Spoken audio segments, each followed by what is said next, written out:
이제 하나님께서는 판결 흉패를 만들라 이렇게 말씀을 하십니다. 판결 흉패는 어제 우리가 살펴봤던 에봇 있지 않습니까? 이 앞치마처럼 생겼는데 앞뒤가 똑같이 이렇게 만들어진 에봇을 제사장이 입습니다. 그리고 판결 흉패는 무엇이냐? 그 에봇 위에 가슴에 이렇게 거는 붙이는 그런 형태로 정사각형 모양을 띠고 있는 것이 바로 에봇입니다. 그런 에봇을 자세하게 하나님께서는 설명해 주십니다.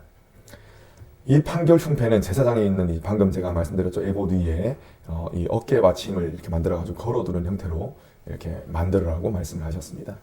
에봇과 상당히 비슷한데 청색, 자색, 홍색 이 배실로 정교하게 짜가지고 만들어야 했습니다. 이는 에봇과 마찬가지로 판결 흉패가 하늘의 영광을 상징한다는 것을 보여주는 것입니다. 그리고 크기는 어느 정도 되느냐? 이 성인 남성의 손바닥 크기. 그러니까 한 뼘 크기인데 23cm. 제가 또 궁금한 건 못 참지 않습니까? 제가 한 뼘을 제가 재봤습니다. 정확하게 23뼘 3cm가 나오더라고요. 그래서 한 이만한 크기의 크기를 가지고 있다. 이렇게 보시면 되시겠습니다.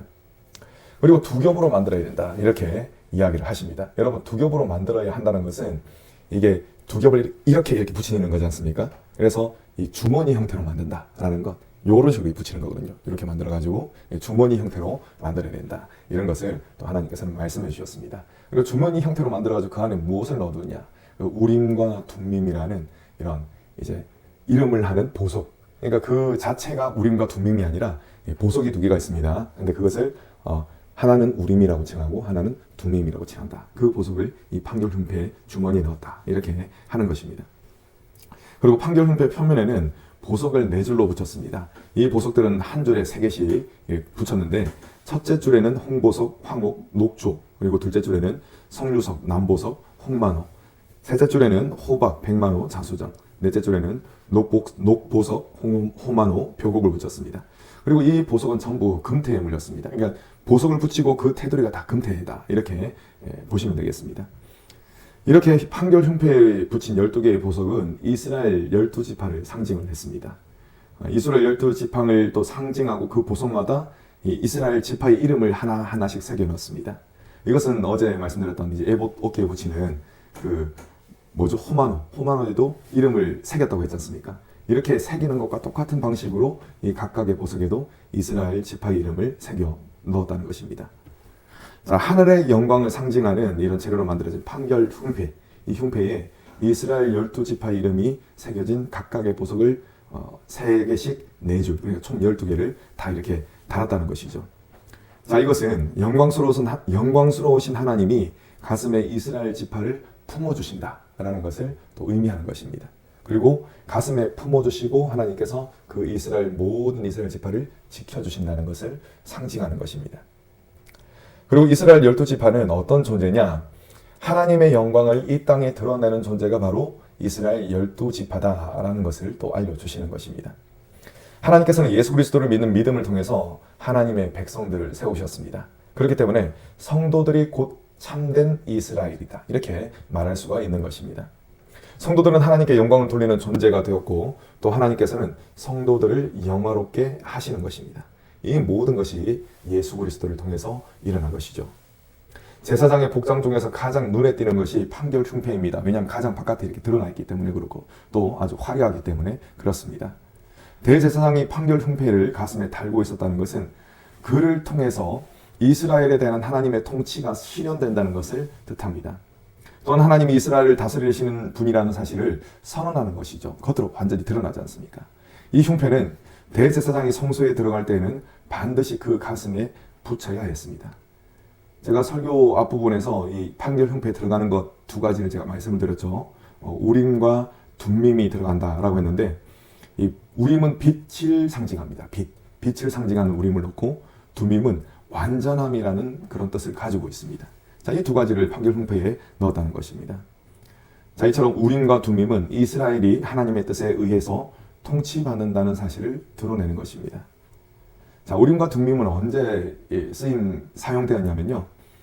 이 이스라엘 백성들이 어떤 것을 결정할 때 도무지 답이 안 나오는 게 있거든요. 어떻게 해야 될지 도무지 모르는 그런 것들이 있습니다. 자, 그때 미래의 일, 앞으로의 일이라든지 하나님의 뜻을 하나님께 묻기 위한 일종의 제비와 같이 쓰였다는 것입니다.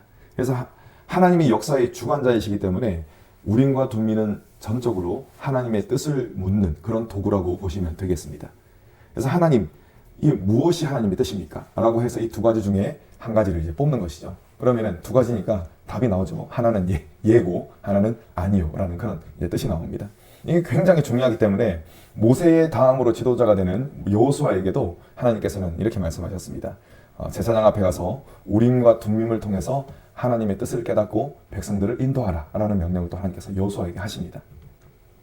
자, 성경학자들에 의하면은 우림이 나오면 안 된다라는 뜻으로 받아들였고, 그리고 둠밈이 나오면은 된다라는 뜻으로 받아들였다라고 합니다. 여기서 중요한 것은 여러분, 이게 뭐 제비 뽑는 그것이 중요한 것이 아니라 하나님의 뜻을 구하며 그 뜻에 순전히 순종하려는 겸손한 태도가 중요하다는 것입니다. 이를 통해서 이스라엘이 하나님의 뜻을 분명하게 알 수 있었고, 그 뜻에 순종하려는 결단을 하는 것이 바로 하나님께 제사 드리는 가운데 이루어졌음을 우리는 알 수가 있는 것입니다. 여러분, 오늘날 우리가 드리는 예배도 마찬가지입니다.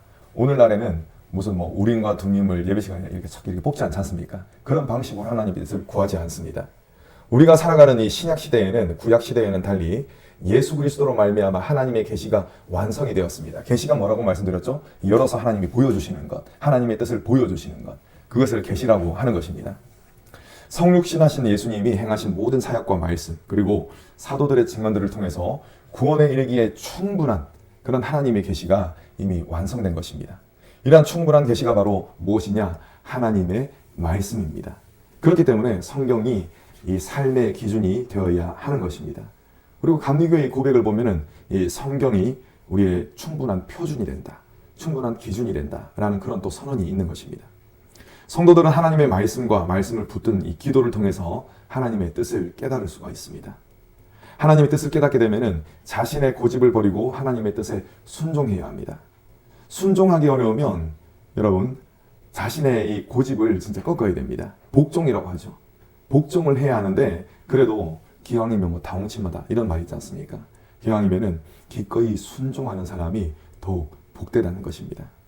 성도가 믿음으로 살아가기 위해서는 하나님의 은혜가 절대적으로 필요합니다. 하나님의 은혜가 부어주는 주된 통로가 바로 이 성경이기 때문에 말씀을 가까이 하는 자가 하나님으로부터 은혜를 받을 수가 있는 것입니다. 여러분, 우리가 이처럼 이른 시간에 모인 이유가 무엇입니까? 하나님으로부터 은혜를 받기 위해서인 줄로 믿습니다. 이 은혜를 통해서 신령한 능력을 받고 믿음으로 살아가기 위해서 이 시간, 이 자리에 우리가 모인 것입니다.